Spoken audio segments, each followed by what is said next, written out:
Vessels on our waterways used commercially are regulated by the United States Coast Guard and require a licensed captain. The captain and the crew of these vessels are required by the Coast Guard to have drug testing. In fact, getting your captain's license requires that you get a drug test. This includes holders of licenses who carry no more than 6 paying passengers on a commercial vessel, often called a 6-pack license. Testing is also required upon renewal of the captain's license. If you use your recreational vessel for a passenger for hire situation, it's no longer a recreational vessel. It's a commercial vessel. An example would be taking out 4 guys fishing and then charging them a fee for the charter trip. With a commercial vessel, you now become subject to significant Coast Guard regulation, including drug and alcohol testing.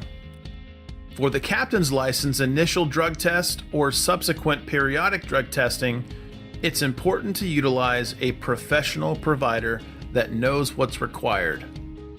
Once the testing is complete, the medical review officer, also called the MRO, must sign off on a U.S. Coast Guard periodic drug testing form called the CG-719P form. You must then submit this form to the Coast Guard.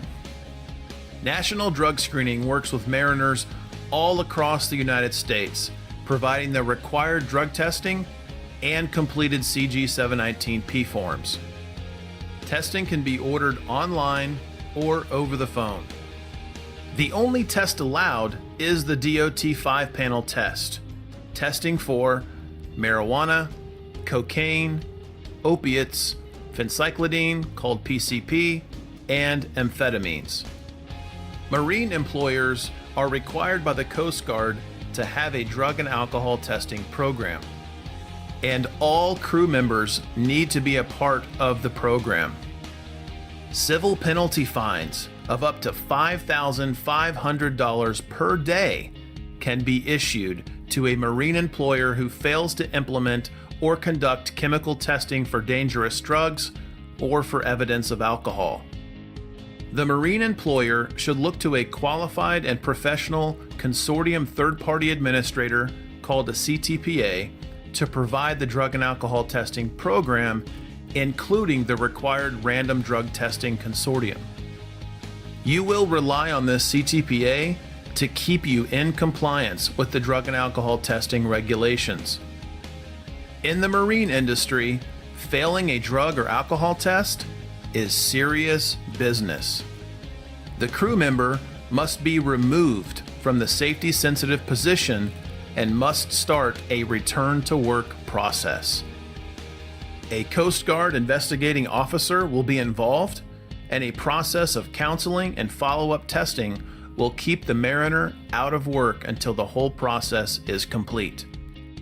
This is a lengthy and very expensive process. Drug testing for marine employers must follow the procedures set forth in 49 CFR Part 40, Procedures for Transportation Workplace Drug and Alcohol Testing Programs. The employers must conduct testing for the following reasons: pre-employment, post-accident with a serious marine incident called an SMI, random drug testing without random alcohol, reasonable cause testing, return to duty testing, and follow-up testing. National Drug Screening, as a national consortium third-party administrator, a CTPA, helps marine employers implement compliant drug and alcohol testing programs. A written policy, employee education, and supervisor training can be provided. Marine employees can be enrolled into the NDS Coast Guard Random Testing Consortium. And these services can be set up in just a few business days so that the marine employer can take care of other business and not have to worry about the drug testing program. With over 10,000 drug testing centers throughout the United States, immediate service is available to you through National Drug Screening. For immediate assistance, call us directly at 866-843-4545. You can also contact us and place orders through our secure website. Simply visit nationaldrugscreening.com.